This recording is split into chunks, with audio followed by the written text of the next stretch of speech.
I apologise for not speaking French today. My French is good enough to get me by in a restaurant, but not sophisticated enough to talk to you gentlemen today.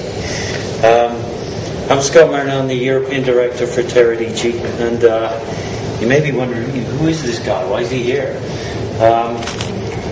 Teradici was a company formed back in 2004 specifically to do remote desktop. The initial idea of the company was it was all going to be chip-based, silicon chip-based, and we come from a broad background of Broadcom engineers, PMC Sierra, IBM, Dell, NVIDIA. And if any of you guys can remember back as far as the early days of DVD, I actually worked for CQ out in the States, who were the first guy to do DVD decoder chips.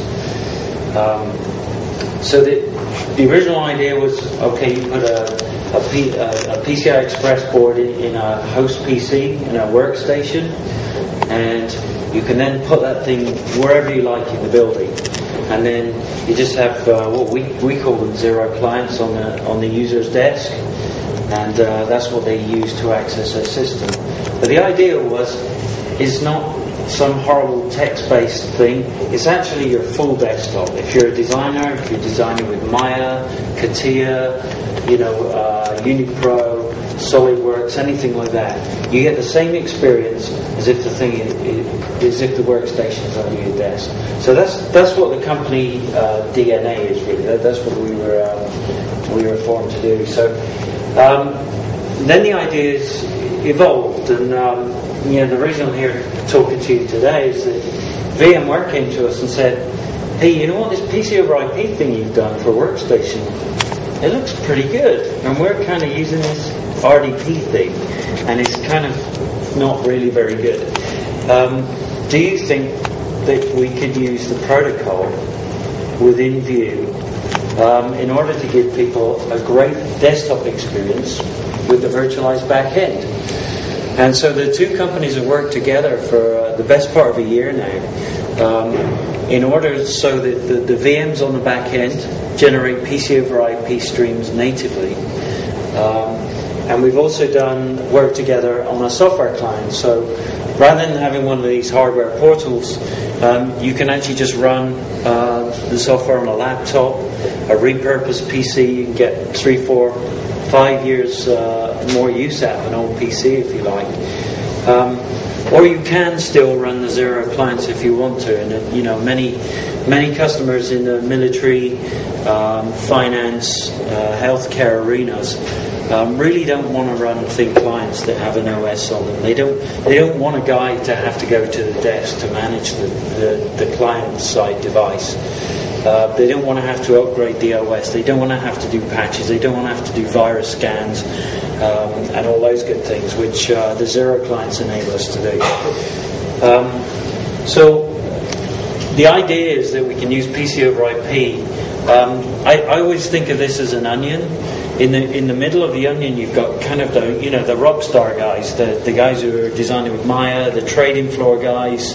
I expect many of you guys are from the banking industry, and you've been kicked by the trading floor guys before now. They have sophisticated apps, very high-res graphics stuff, and then all the way out through knowledge workers, the backup teams who are writing the applications, for the rock stars, all the way out to maybe someone who's sat on the front desk and who's checking people in for meetings. The idea is that you can peel back all the layers of this onion and use one protocol across the whole thing, and that's what we have now. And hopefully by the time we finish today, you'll agree. I'm going to give you some examples of where PC over IP has been used. CAD/CAM. I'm working with a very well-known automotive guy in Germany, and their use case is that they have 1,500 instances of CATIA at any one time, but they've got 4,000 people that might need access to a CATIA session. Well, you could say, well, why don't you just buy 4,000 instances of CATIA? Well, I'm sure Dassault would love that, but that's a lot of money. Also, if you think about the auto industry, every time your data leaves, your data center, you're actually at risk. You're at risk of having your information ripped off, and that's true for any industry. And they have over 1,000 subcontractors. So their subcontractors need to be able to fit the light cluster, the exhaust, maybe a suspension part. All that needs to be designed to exactly the same specification as the internal CAD teams are designing to. And so they've had a real headache in terms of, well, how on earth do we get our subcontractors to be on the same systems we are, the same build of CATIA, exactly the same configuration? The answer they've come up with is to give their subcontractors these zero clients, and they log into a CATIA session in a workstation that's based in their factory in Munich, and that's working really well. So that's one instance. There's another use case where your CAD designer, he may want to have his CAD session while he's in the factory, but he may want to go out off-site to his subcontractor, and he doesn't want to take his CATIA workstation with him. If he can run a soft client on his laptop, he can hook into his CAD session, is back in the factory, and he can still have access to his CATIA session.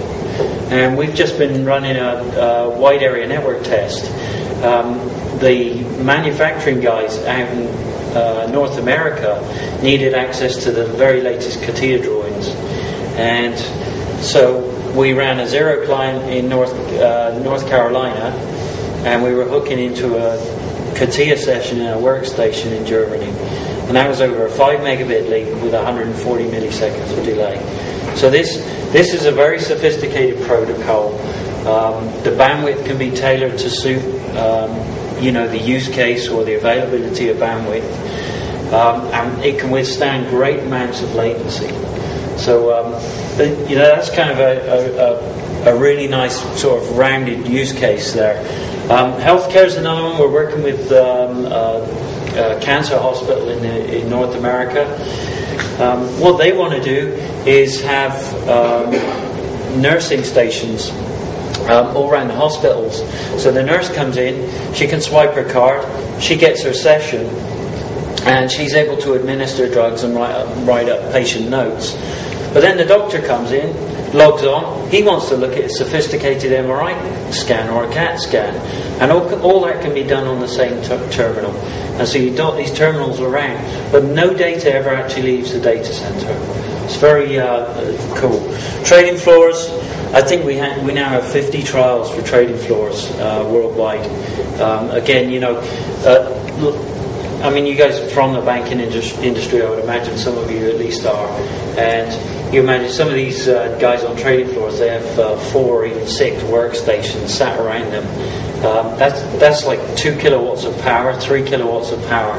That's not good for power, air conditioning, noise. If you can take all that and put that into a data center and just have these little client devices, much more environmentally friendly. Media and entertainment, we're working with Disney, ESPN, they're all looking at this. When they do copy, if you're doing like a checking edit and you want to make sure that the cigarette is on the ashtray in the same place at the end of one edit as it is at the start of another, so it's for continuity, you don't want to have to ship that whole the whole sample, the whole digitized movie or edits around the world, especially, and that's the use case here. So you can literally just hook into the main data center, be that in LA, be that in Vancouver, be that in London, wherever you like, and you're able to just check that type. Digital storage and walls.